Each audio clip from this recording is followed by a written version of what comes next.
The Galactic Military Academy was, according to its brochure, the premier institution for training the galaxy's finest warriors, tacticians, and defenders of civilization. According to Jake Thompson, it was the place with the best janitor benefits package in 3-star systems, and that was the only reason he was here.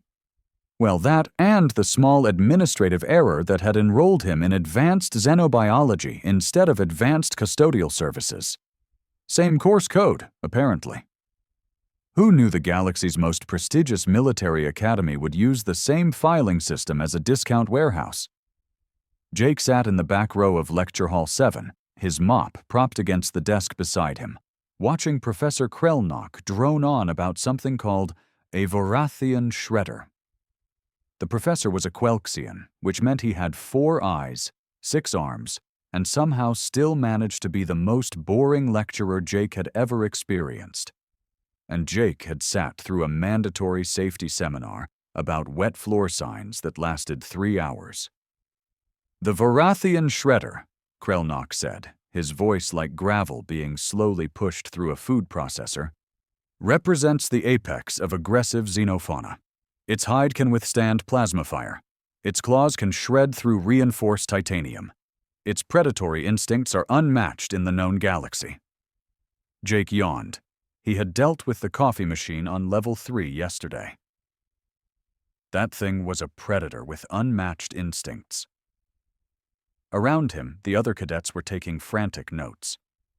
To his left sat Zrix, an insectoid from Chitara Prime, whose compound eyes were practically vibrating with nervous attention.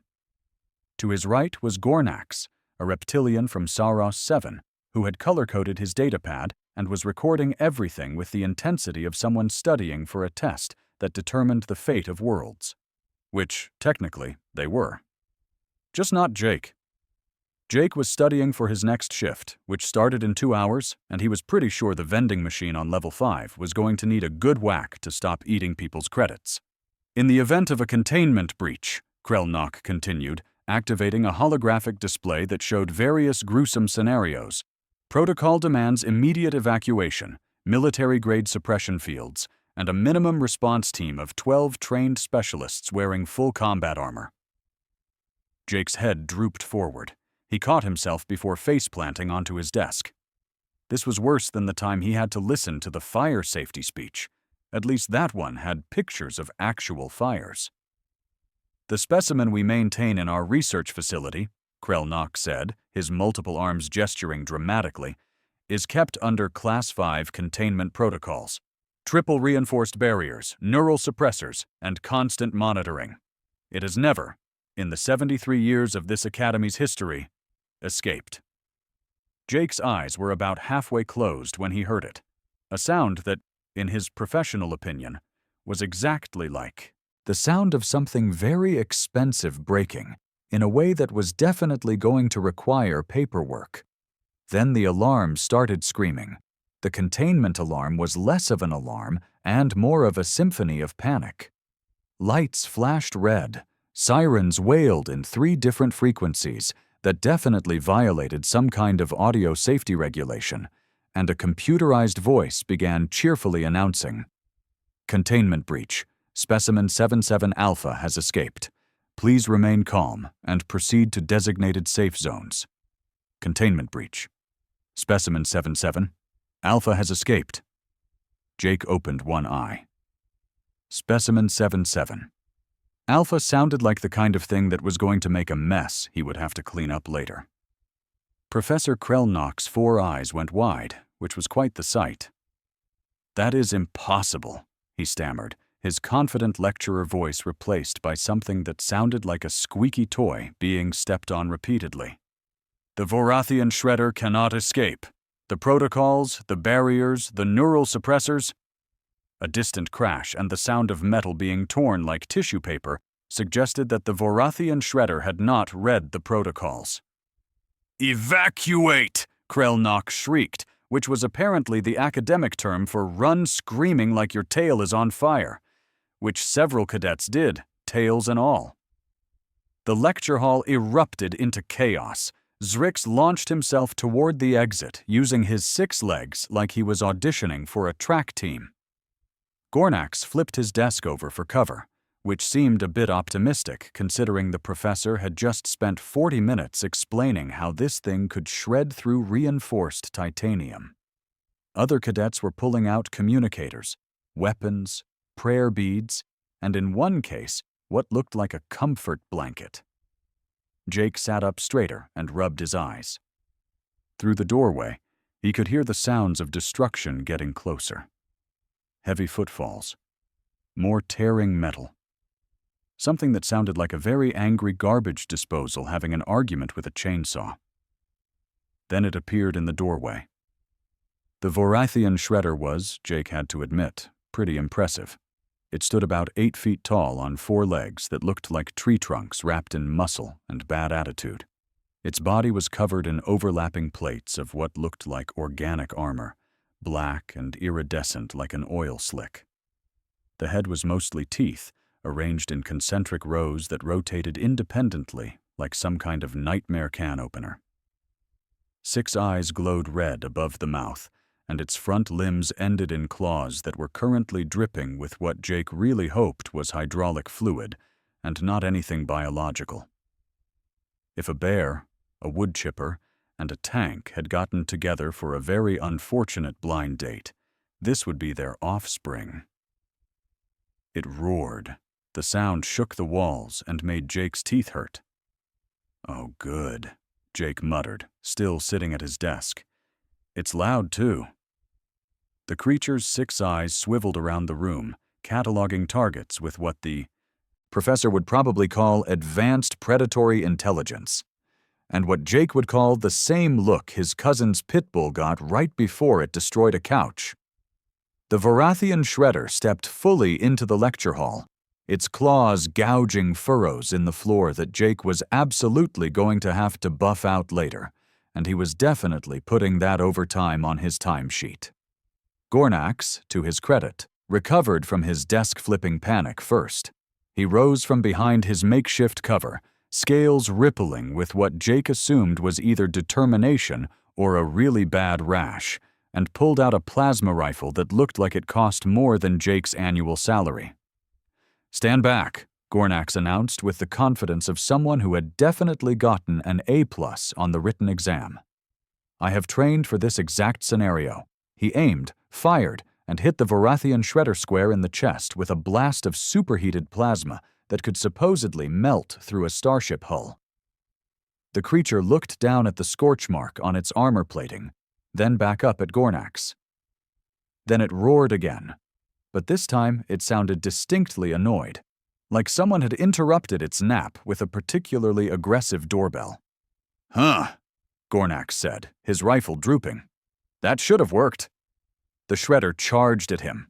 Gornax shrieked and dove through a window. Thankfully, they were on the ground floor, but Jake was still going to have to file a broken window report, and those were always a pain. Zrix skittered forward next, his antennae twitching with what his species probably considered tactical brilliance. "Fear not," he chittered, pulling out a canister from his equipment belt. "Chitaran pheromone spray, designed to repel aggressive predators by triggering their fear response." He sprayed a cloud of the stuff directly at the Vorathian shredder. The creature stopped, sniffed the air with nostrils Jake hadn't noticed before, and then its eyes somehow got brighter.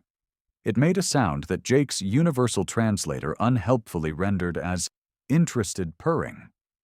"Oh no," Zrix whispered. "I think I grabbed the mating pheromones by mistake."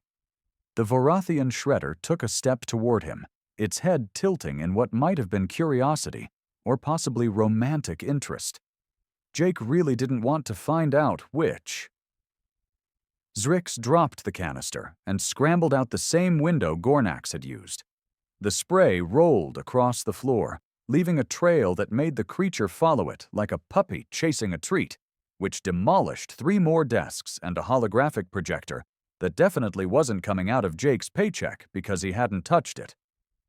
Professor Krelnock, backed against the far wall, was frantically tapping his datapad. "According to Protocol Section 47, Subsection 12, he read aloud in a shaking voice, We must activate the emergency containment field and deploy sonic deterrence while maintaining a safe distance of no less than... The Vorathian shredder swiped at a desk between them, and the desk exploded into splinters. No less than 50 meters, which we do not currently have, Krelnok finished, then threw his datapad at the creature and ran. The datapad bounced off harmlessly.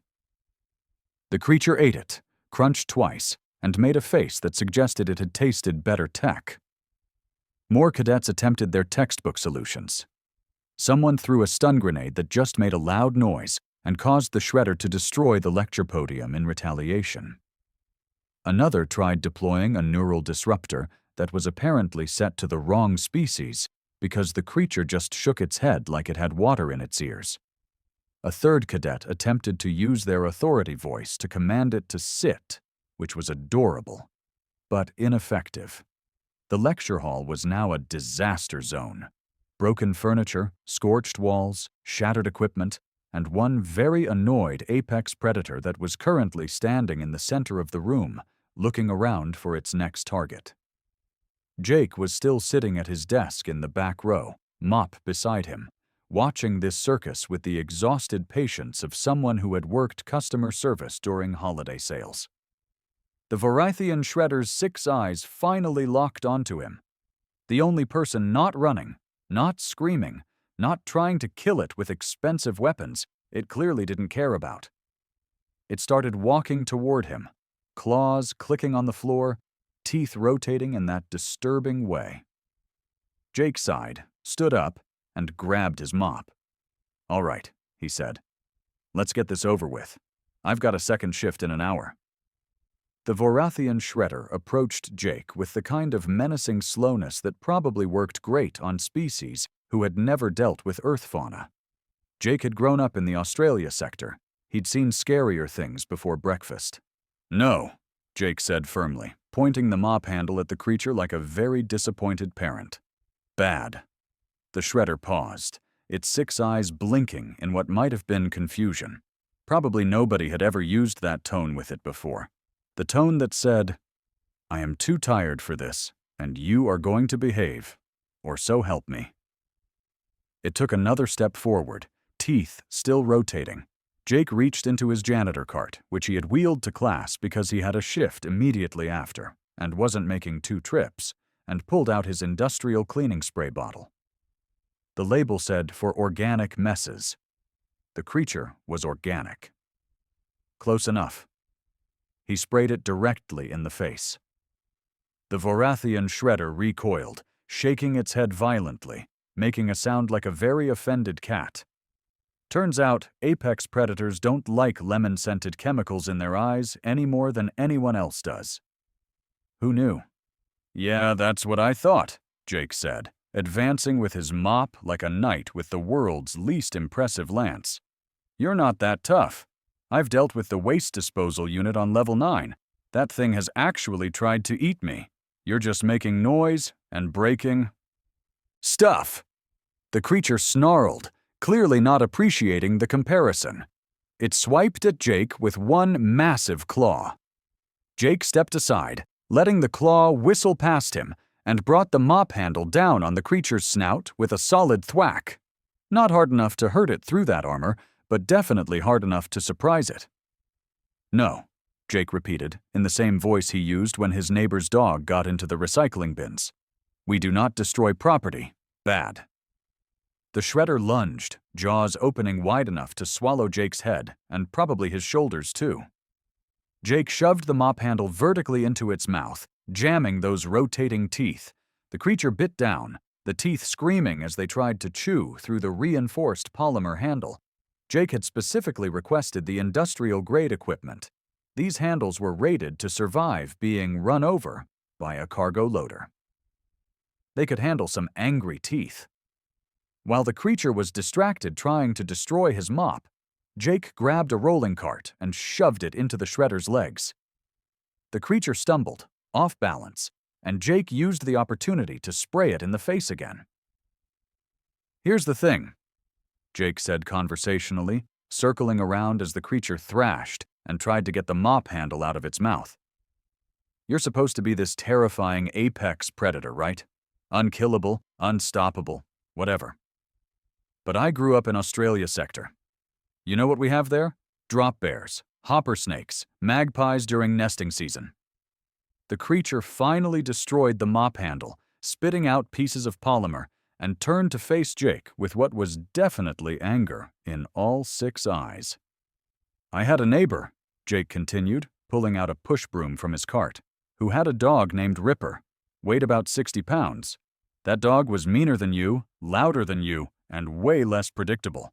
And you know what I did every Tuesday morning when it got loose and tried to bite the mail drone? The shredder charged. Jake waited until the last second, then swept the broom low, tangling it in the creature's front legs. The shredder went down face first, sliding across the floor with a momentum that carried it straight into the wall with a thunderous crash. I grabbed a broom, Jake finished. Works every time. The creature struggled to its feet, dazed, shaking its head. Jake was already moving, pulling out the extendable duster from his cart, which was basically a long pole with a soft end. He poked the shredder in the eyes. Not all 6 at once, just systematically, one after another. Poke, poke, poke, poke, poke, poke. The creature backed up, trying to get away from the annoying human with the annoying stick.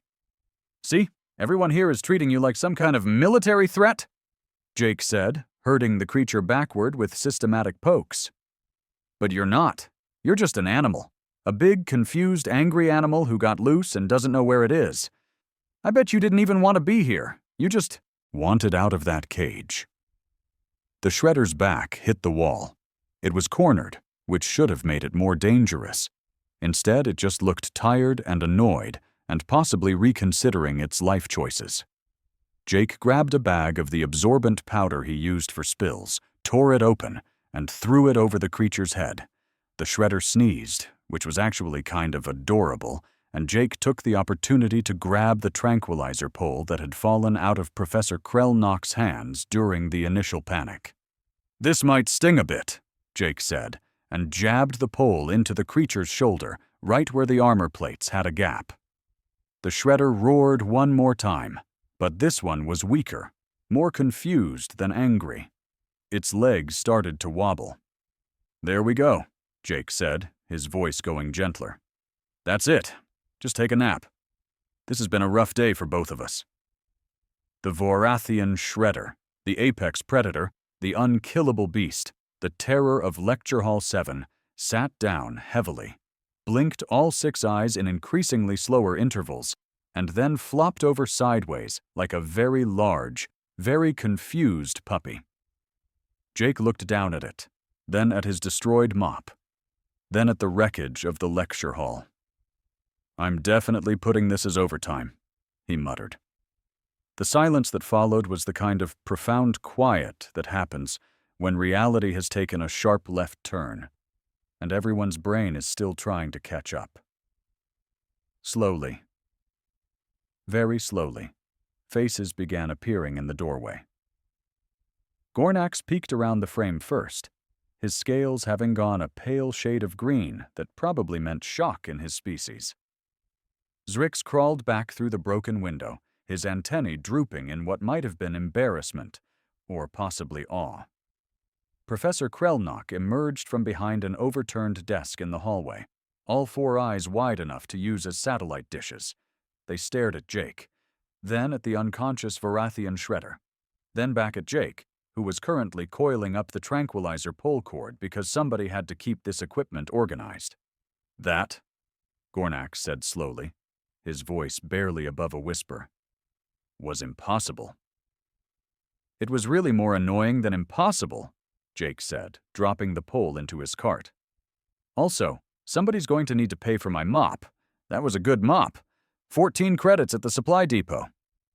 Zrix skittered closer, his compound eyes reflecting the unconscious creature from a dozen angles. You just defeated a Vorathian shredder with cleaning supplies. I corralled a Vorathian shredder with cleaning supplies, Jake corrected. The tranquilizer pole did the actual defeating. I just made it hold still long enough. He paused. Which was your tranquilizer pole, Professor? so technically you helped. Krelnock's mandibles clicked rapidly, which Jake had learned meant the professor was trying to process information that contradicted everything he knew. But the protocols, the training, the Class 5 containment procedures, you ignored all of them. Yeah, because all of those assumed you were dealing with some kind of military threat that needed military solutions, Jake said, grabbing a dustpan because there were wood splinters everywhere and somebody was definitely going to step on one and complain. But it's just an animal. Animals respond to confidence, consistency, and occasionally getting poked in the eye until they back off. A crowd was gathering now. More cadets, some security personnel who had apparently taken their time getting here, and a couple of administrators who looked like they were having competing heart attacks. One of the security officers, a Thraxian with more muscles than sense, stepped forward with his weapon drawn. Step away from the creature, cadet. Janitor, actually, Jake said. And it's tranquilized. It's fine. You might want to get a proper containment team, though, because it's going to wake up in about 40 minutes and probably be even more irritable than before. Professor Krelnock was furiously tapping on a replacement datapad someone had handed him. This makes no sense. Your file says you have no combat training, no xenobiology certification, no advanced tactical education. He looked up, all four eyes narrowing. Your file says you are enrolled in advanced custodial services. Yeah, that's the one, Jake confirmed. But you have been attending my advanced xenobiology lectures for 6 weeks. Have I? Jake frowned.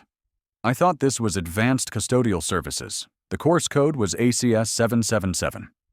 This course is AXB 777, Krelnock said, his voice climbing into frequencies that probably bothered dogs. Advanced xenobiology. Jake shrugged. Well, that explains why none of the lectures were about floor wax. Gornax was still staring at the unconscious Shredder, his tail twitching. I trained for 3 years. I studied every protocol. I have certifications in 16 different combat disciplines, and you just defeated it with a mop and a broom. And cleaning spray, Jake added helpfully. Don't forget the cleaning spray. That stuff is amazing. Gets out bloodstains, scares away apex predators, and it's on sale this month. An administrator, a Quelxian like the professor, but wearing an official-looking sash, pushed through the crowd. Young man, do you understand what you have just done? The Vorethian Shredder is classified as one of the most dangerous creatures in the known galaxy. Sure, Jake said.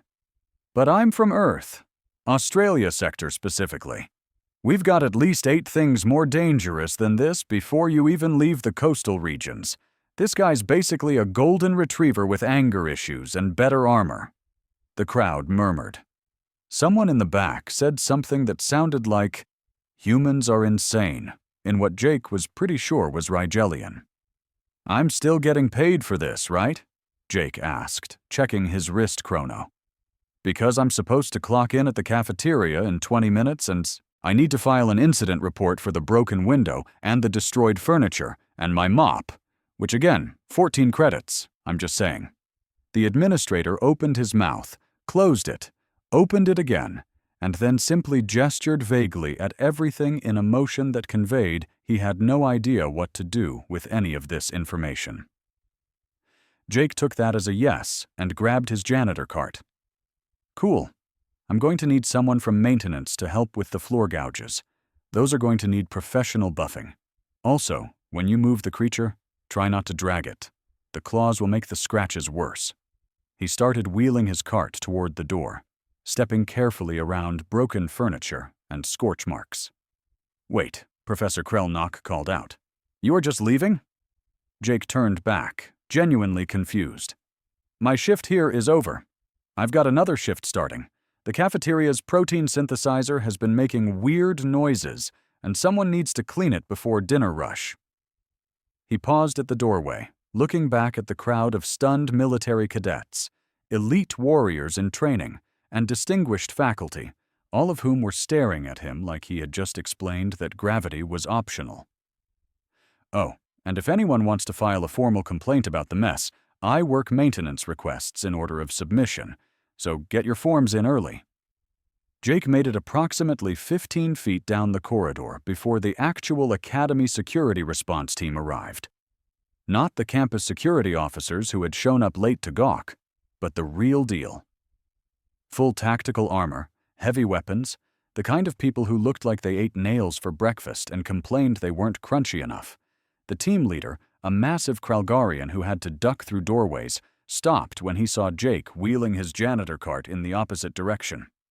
"Cadet!" the Kralgarian barked. "Containment breach. Specimen 77 Alpha. Have you seen it?" Jake jerked his thumb back toward the lecture hall. "Yeah, it's taking a nap in there. You've got about 35 minutes before it wakes up, so maybe move with purpose." The team leader stared at him. "It is unconscious?" "Very," Jake confirmed. "Tranquilized. Someone should probably fix the containment cage before you put it back, though. Pretty sure it broke out because the neural suppressor was calibrated wrong. I noticed it flickering last week when I was mopping that sector." The Kralgarian's face did something complicated. "You subdued it." "I mean, I wouldn't say subdued. More like annoyed it into submission and then used a tranq pole." Jake checked his chrono again. "Look, I really do have another shift. The cafeteria situation is urgent. Yesterday the synthesizer made something that a Plutonian cadet said tasted like regret. And they breathe methane. They shouldn't even be able to taste it." The tactical team moved past him toward the lecture hall, and Jake could hear the gasps and confused shouting as they discovered the scene. He kept walking. He had protein synthesizers to repair and floors to mop, and a truly unreasonable amount of paperwork to file. Behind him, he heard the Kralgarian's voice boom out. "Who stopped the Vorathian shredder?" Multiple voices answered. "The human janitor." A pause. Then, "The what?" Jake smiled, turned a corner, and nearly collided with another administrator, this one wearing even more official sashes. "Mr. Thompson?" the administrator said, slightly out of breath. "We need to discuss what just happened." "Can it wait until after my shift?" Jake asked. "Because the cafeteria really cannot. The Academy Board of Directors is requesting an immediate meeting." "Cool. Tell them I'm available tomorrow at 2. That's my break between the morning cleaning rotation and the afternoon maintenance calls." Jake maneuvered his cart around the administrator. "Also, someone should really look into why a janitor was accidentally enrolled in advanced xenobiology. Your filing system has issues." He made it to the cafeteria, clocked in exactly on time, and spent the next 2 hours elbow-deep in a protein synthesizer that was, indeed, making sounds no machine should make. He fixed it with a wrench, some lubricant, and the kind of patient violence that only comes from years of dealing with broken equipment. When he finally clocked out, his datapad had 47 messages, interview requests from news organizations, meeting requests from military officials, one very lengthy message from Professor Krelnock about academic integrity and proper course enrollment, and one short message from the Academy director that just said, "We need to talk about your future here." Jake deleted them all, except the one from payroll confirming his overtime had been approved. As he walked back to his quarters in the staff housing wing, he passed a group of cadets who stopped talking when they saw him. They stared with the kind of wide-eyed respect usually reserved for war heroes or people who had survived unsurvivable things. "Evening," Jake said politely, and kept walking.